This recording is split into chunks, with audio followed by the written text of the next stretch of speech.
Hi everyone, welcome back to a new video of Quick Guide. Today in this video, I'm going to show you how you can forward your Hotmail to Gmail application. Keep watching the video till the end.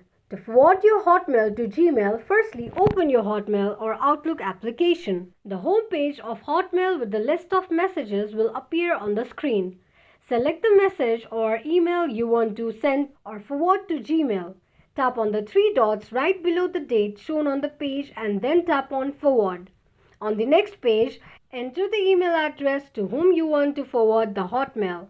After entering the Gmail address, click on arrow icon on the bottom right corner of the screen.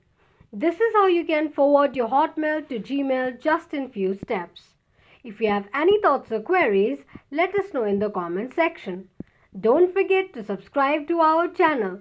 Also, press the notification bell icon so that YouTube will notify you whenever we post a new video. I hope this video was helpful to you. Thank you so much for watching.